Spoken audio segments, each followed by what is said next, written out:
The internet is full of secrets, some you should never try to uncover. Tonight, we dive into a story about a simple dare that turned into something much worse.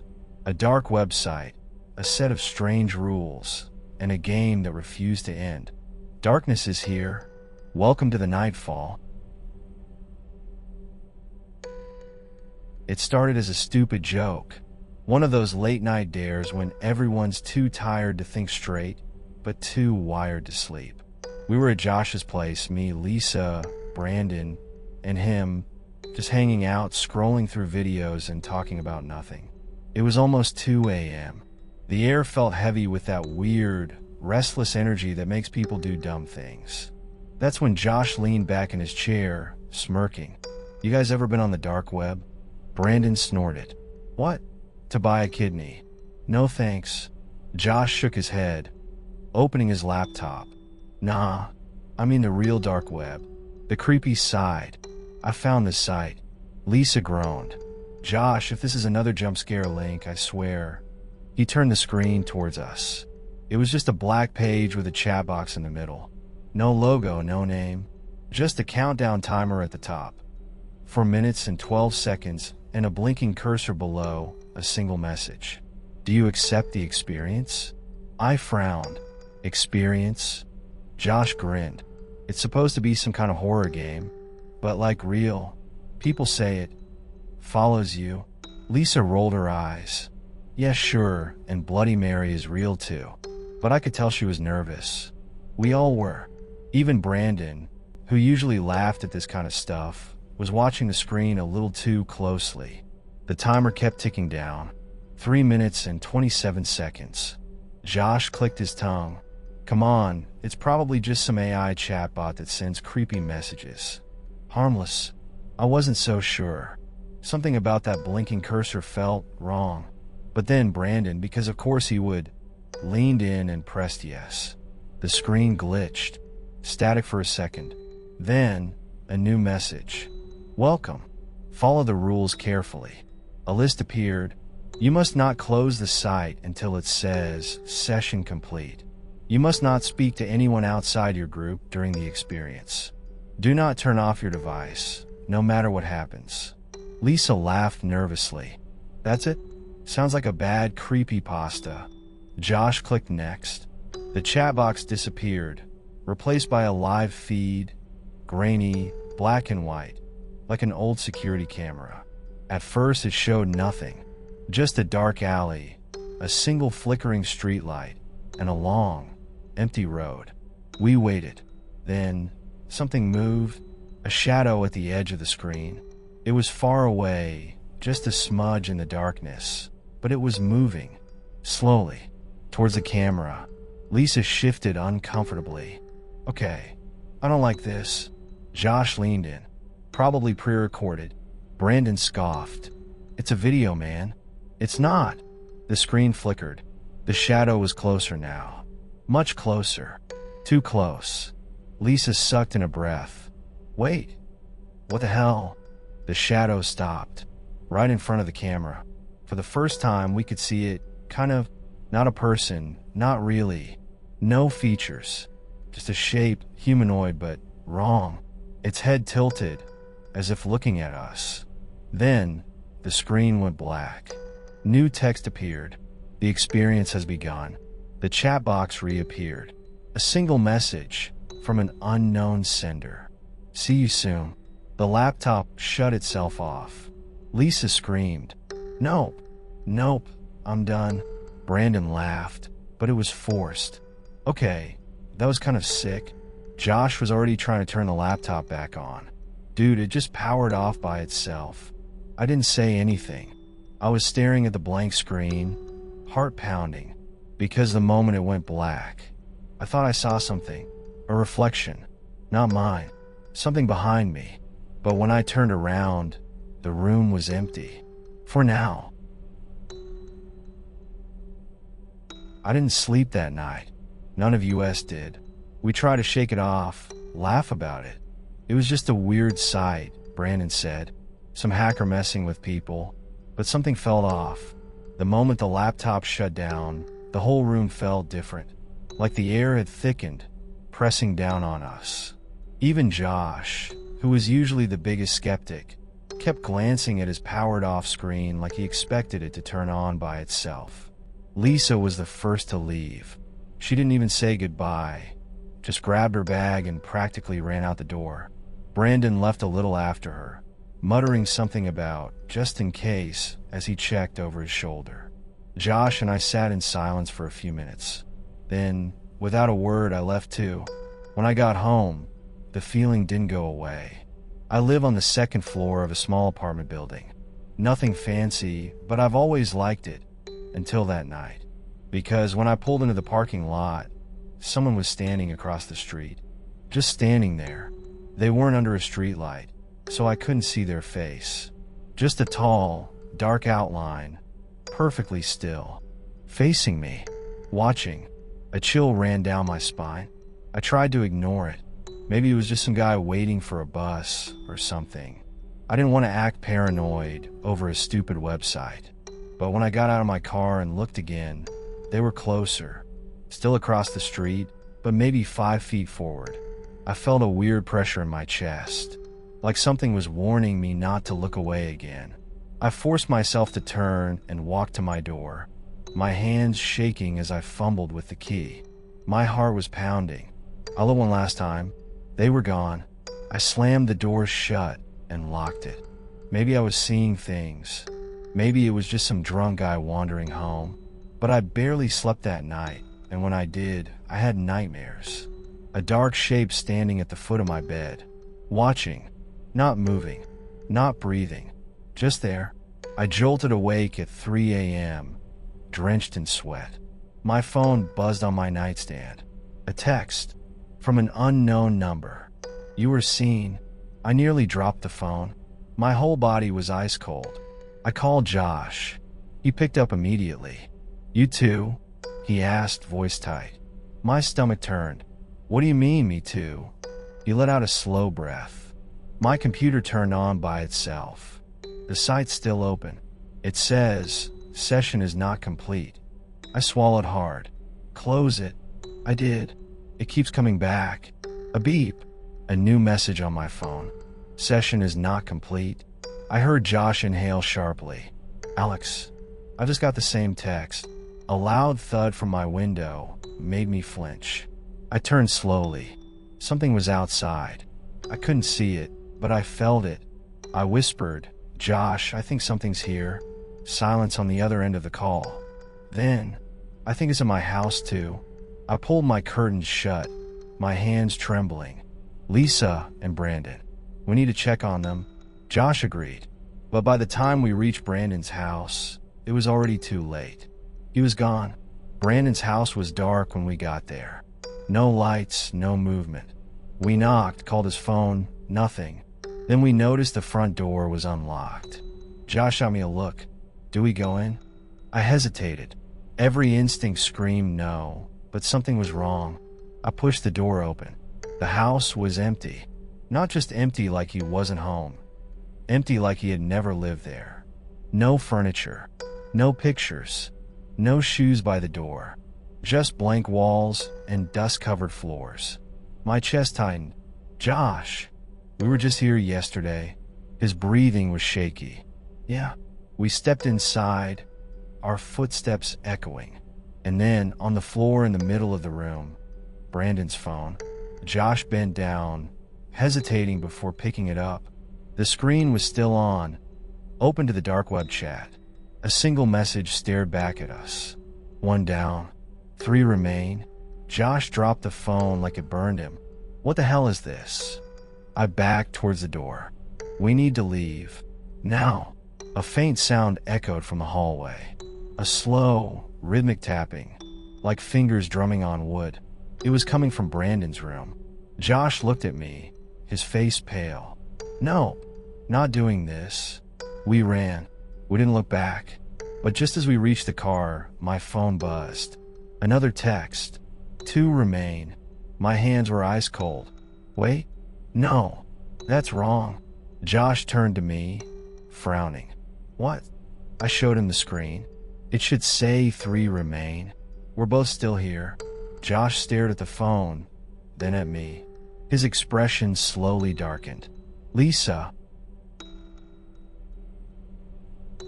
We drove straight to Lisa's house. Josh barely stopped at red lights, and I didn't tell him to slow down. Something was wrong. First Brandon, now Lisa. The message had skipped a number. 2 remain. That meant Lisa was already gone. But that didn't make sense.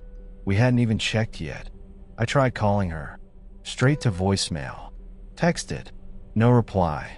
When we pulled up to her house, my stomach twisted. Her front door was wide open. A single light was on inside, flickering. Josh killed the engine. We go in together. I swallowed. Yeah.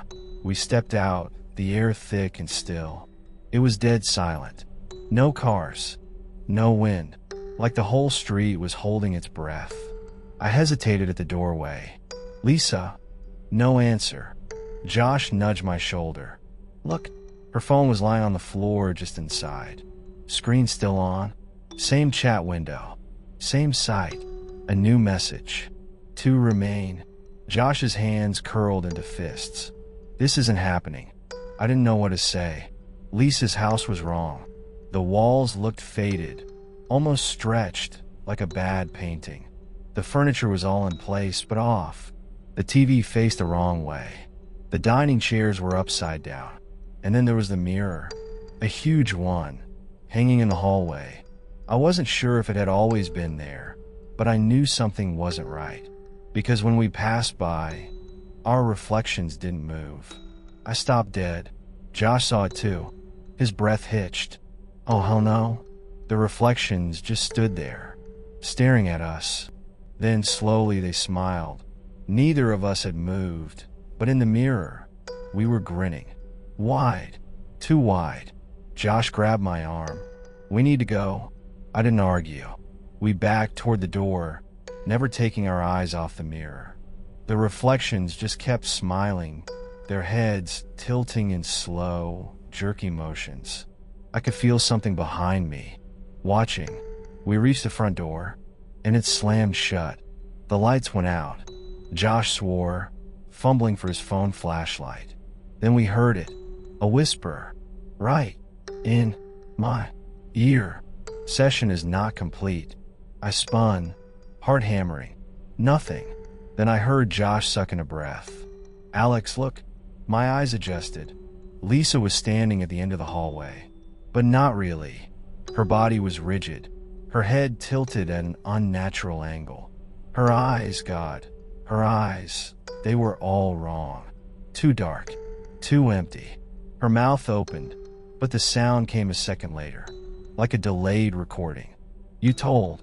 Josh grabbed my wrist. We have to run. Lisa took a step forward. Her foot didn't land right, like she wasn't walking, just moving. I didn't wait to see what happened next. We ran. We didn't stop until we were back in the car, doors locked. Josh was panting, hands gripping the wheel, so tight his knuckles turned white. My phone buzzed. Another message. 1 remains. I felt sick.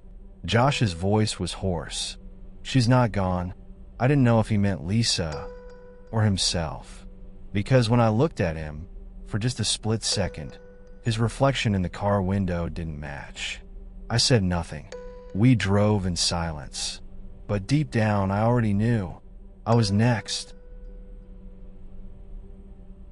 Josh and I didn't talk much after we left Lisa's house. What was there to say? Brandon was gone. Lisa was something else now. And if the pattern held, I knew what was coming next. I kept checking my phone, expecting another message. Expecting my name to be the last one left. Josh finally broke the silence. We need to stop this. I let out a dry laugh. How? You saw what happened. There's no way to fight it. He gripped the wheel. No, there has to be a way. But he didn't sound convinced. We pulled into a gas station. Neither of us had eaten all day. And even though food was the last thing on my mind, we needed a break. Something to make us feel normal again. Josh went inside while I stayed in the car, staring at my phone. 1 remains. I wanted to throw the damn thing out the window. A knock on the glass nearly made me jump out of my skin. Lisa, I knew before I even looked. She was standing just outside the car, inches from the window. Her head was tilted, that same wrong angle. Her mouth was open, like she was trying to say something, but no sound came out. I fumbled with the lock, heart racing. Josh. He was inside. He wouldn't see her. Lisa pressed her hand against the glass. Cold, too pale, almost translucent. Her lips finally moved. You told. I yanked the keys from the ignition and bolted. I ran straight into the gas station, nearly knocking over a shelf. Josh grabbed my arm. What the hell? I pointed outside. Lisa, but she was gone. Josh stared at me. Alex. I turned in a slow circle. The gas station was empty except for the cashier, who was staring at me like I was crazy. Lisa wasn't real. Not anymore. Josh exhaled. We need to go. I didn't argue. But as we walked out, the cashier called after us. You guys okay? That girl looked sick.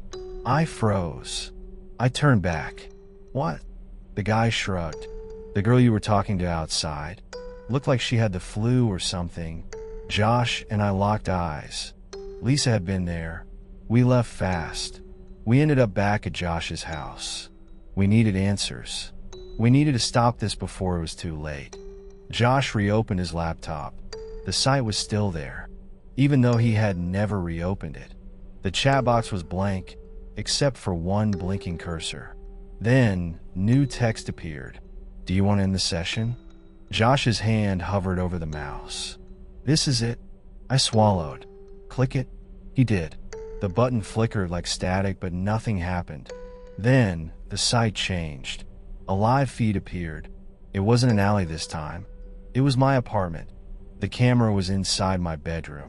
Josh swore. Alex, what the hell? Then we saw it. The shadow. Standing in my room. Not moving. Not breathing. Just waiting. Then the chat updated. One remains. I couldn't breathe. I wasn't home. So who was in my bed? I stared at the screen, my chest tightening. The camera feed showed my bedroom, but something was wrong. The bed looked slept in. The blankets were twisted like someone had just woken up. And then I saw it. A figure. Not standing. Lying down. In my bed. I couldn't move. Couldn't speak. Because that was me. Josh cursed under his breath. No. No. That's not possible. I wanted to scream, to tell him to shut the laptop, to stop looking at it. But I couldn't. My mouth felt glued shut. Then the figure in the bed shifted. The blanket slid off, revealing my own face. Except the eyes were wrong. Dark. Empty. Like Lisa's. It turned its head slowly, staring straight into the camera. Straight at us. Josh slammed the laptop shut, breathing hard. We're getting out of here. Now. I didn't argue. I felt like if I stayed in that room a second longer, I wouldn't be me anymore. But as we stood up, the laptop screen flashed back on. The chat updated. Session is not complete. And then my phone buzzed. A new message. Come home. I almost threw the phone across the room. Josh grabbed my shoulders. Don't go there, man. I wasn't planning on it. I choked out. Another message. Come home, Alex. The name made my skin crawl. Josh's phone dinged. He glanced down, then went rigid. His screen showed a live feed of his own house. The front door, wide open. I shook my head. We're not going back there either. He swallowed. Then where the hell do we go? Another ding. Both of our phones at the same time. One of you must return. I gripped my phone so tight my knuckles turned white. Or what? This time, there was no text. Just an image. Of Lisa. Or what was left of her. Her body blurred at the edges, like a corrupted file. But her eyes, those black, empty holes, stared right at me. Her mouth moved, forming a word. Even though there was no sound, I understood it. Choose. Josh and I drove for hours. Nowhere in particular, just away. But the messages didn't stop.